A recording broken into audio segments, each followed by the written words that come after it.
Well, good morning.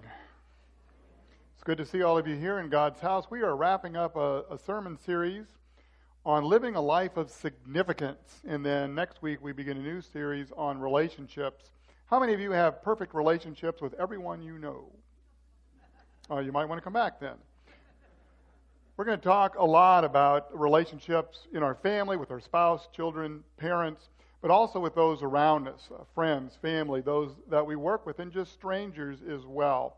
So I think it'll be very helpful, and I'm looking forward to that. But let's take a look this morning.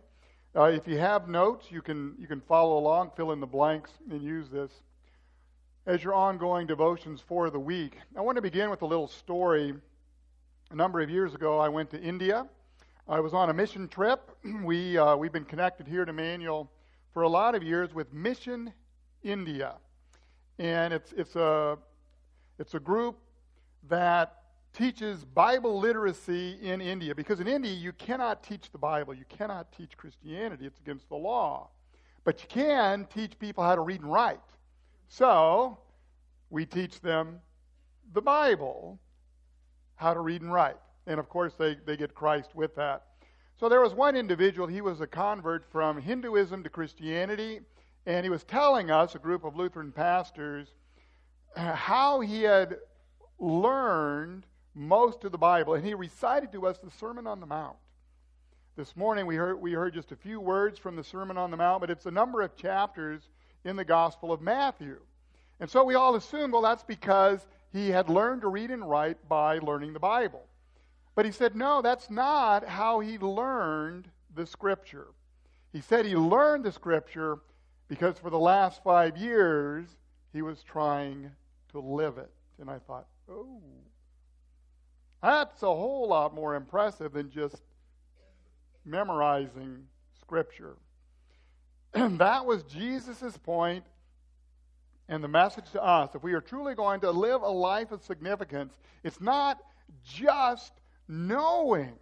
It's not just knowing the Word of God. It's not even just knowing God and His Son. But it's also looking different here in this world so others know Jesus as well. So let's take a look at our notes. First of all, Jesus says, you are the salt of the earth. So we need to be shaking salt on a world that is truly rotten and decaying. In order for us to understand just how impactful these words are, we need to understand that salt is one of the most valuable substances on earth. Now, it's great today.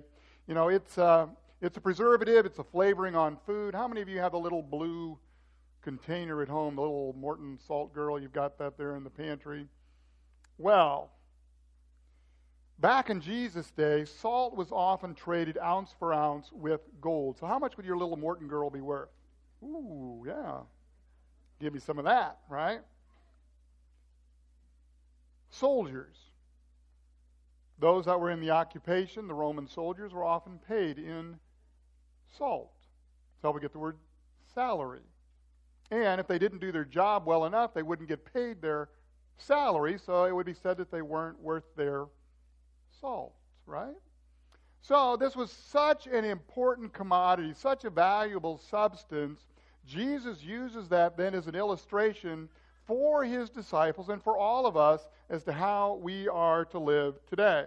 And he says we're to preserve the world and literally the holiness of God. Now, how many of you would agree that the world is a kind of dangerous place, not always like the kingdom of heaven, not always reflecting the values of Christ? Would you agree with that in any way? Well, you know, as bad as the world is today, can you imagine how much worse it would be if there were no Christians? How bad would the world be if there were no Bibles? How bad would the world be if there were no preachers of the gospel? And so Jesus says, you are here, among other reasons, to preserve the holiness, the goodness, the character of God, just like salt preserves the flavor in food. But here's a warning. He said there's a danger for we as the people of God, as Christians, if we lose our flavor. His words, but if salt has lost its taste, how shall its saltiness be restored? Anybody? How do you restore the saltiness in salt? You can't. Exactly, and that's his point. And yet, any high school chemistry teacher will tell you that it is very difficult to change NaCl, sodium chloride, also known as salt, into another chemical compound. Again, we need to understand the context of the day. You see, there is this large body of water in the northern part of Israel, then called Judah. It's a place where Jesus did a lot of ministry. Anybody know the name of that little body of water? It is the Sea of Galilee. And then that water flows into a little river called the Jordan, and it continues on down to the very south into the Dead Sea. Do you know why they call it dead? Because nothing can live there. There is so much salt in the water, you can literally float in it.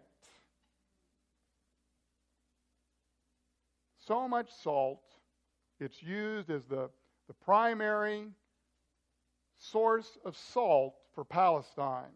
And yet, because the water has such a long journey, it mixes with other minerals, and it is not pure. And in those days, if it rained, or if there was enough moisture in the air, the salt would dissipate, and it would lose its flavor so much so, you couldn't take the salt, you couldn't put it on the garden as a fertilizer, because it would still kill the plants. You wouldn't put it on your food because it would taste awful. And all they would do is, like they do today, they put it on the road. And it was trampled underfoot. So Jesus said the worst thing for a Christian is if you lose your salt, if you lose your flavor. Not your health, which we think of as so important today. Not your wealth. Not your family, as great as that is. Not even your life. But Jesus says the worst thing that you can lose is your witness. In other words, if the world can't tell any difference between you and anybody else, you've lost your purpose here on earth. Jesus said it's no longer good for anything except to be thrown out and trampled underfoot. Reminds me of the little boy who came home from school one day, and he told his mother, if you give me $5, I'll be a good boy. Does that work for any of you? And the mother said, well, why can't you be good for nothing like your daddy? Sorry, had to throw that in. Sorry. Just wanted to see if you were awake. All right. But my friends, that is the danger of the church. So often we are in the business of conforming to the world that we lose our purpose of transforming our culture. When those outside the church cannot see any difference between themselves and those who are inside the church, we have lost our saltiness. When we use the same foul language and go see the same dirty movies and abuse our spouses and leave our families, as George Barna, who takes an annual survey, says we do in the church, then what incentive at all is there for someone who doesn't know Christ to want to get to know Him and practice Christianity if there is no difference? So Jesus says, you are the salt of the earth. Not you should be, not you could be, but you are. And in the same way, he says, let your light shine before others, so that they may see your good works and give glory to your Father who is in heaven. So if you take a look at your notes, there is salt and there is also light. We are to be that salt on a decaying world, but we're also to shine the light to a darkened world. Because Jesus said, you are the light of the world. So let's take a look. What's the difference? Salt and light. Well, salt relates to our character, what we are. Light relates to our conduct, what we do. Laura gave a great children's message this morning, and I don't know that we can say it much better. Light dispels the darkness, right? Just like that flashlight. Light attracts attention. In our case, not to ourselves so much, but to the true light, which is Jesus. And light provides direction. It lights the path for us and for others to see and to follow. So how are we to be lights? As Laura said, there's a sun out there in the sky. Hopefully it's shining. I can't really tell. And that is the true light, isn't it? I mean, that's Jesus. He is the true light of the world. He said, I am the light of the world. But we also are to be lights, like the moon. It's the sun that is so much more powerful. It's the moon that simply reflects in the night the light of the sun, as well as the stars in the sky.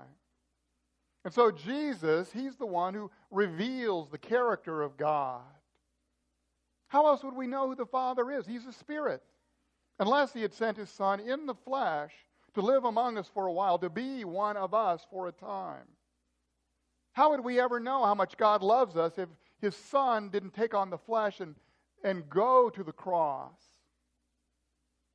But through that sacrifice, through His passion, through His bleeding, through His death for us, we get a great picture, a wonderful image of who God is. That He would give up everything, including that only Son. That He would send Him to His death so that all of us could be His children. So that all of us could live forever with Him. First here on earth and then in heaven. Jesus said, a city set on a hill cannot be hidden, nor do people light a lamp and put it under a basket, but on a stand, and it gives light to all in the house. You are the salt of the earth. You are the light of the world. We are to be reflectors of who Jesus is. Another way to say it is that we are all to be saints. Not perfect, certainly, but someone through whom the light of Jesus Christ shines. So that others can look at our life and say, wow, they're different. I want what they've got. I want to know. I want to know what it is that gives them their peace and their strength and their comfort. So then we can point them to our Savior, Jesus Christ.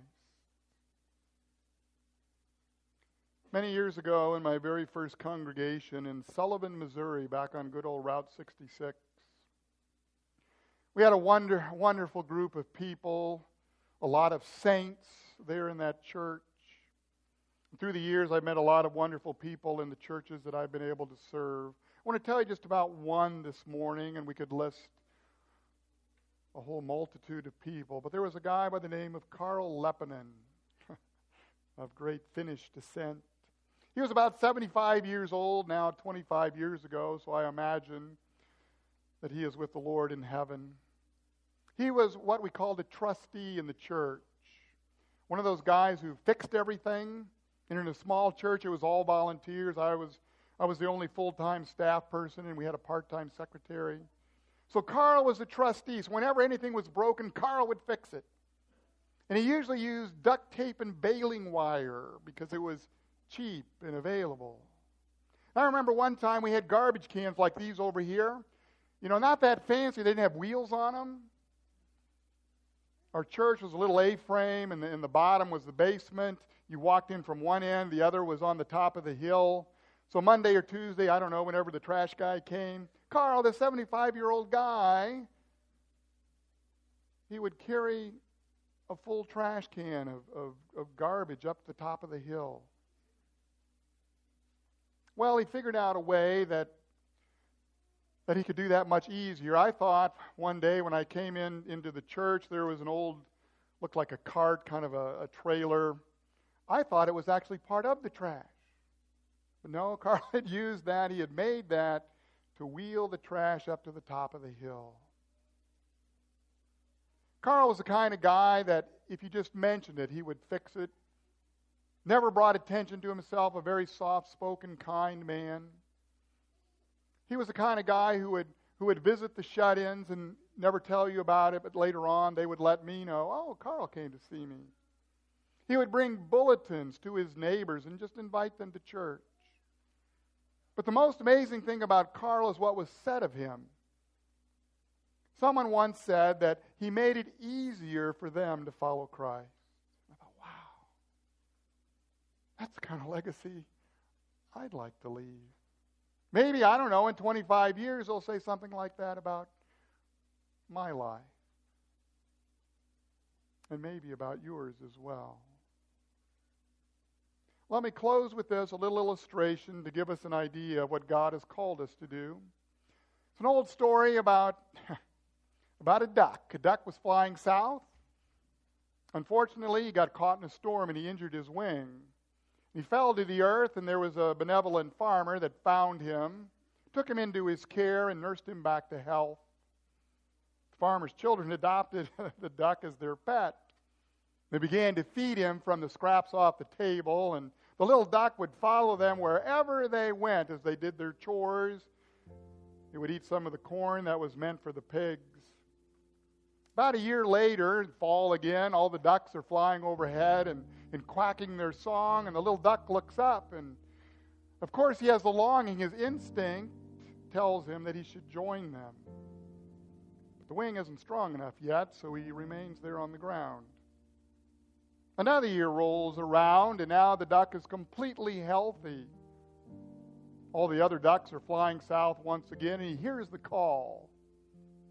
But now he is so fat he can't get off the ground.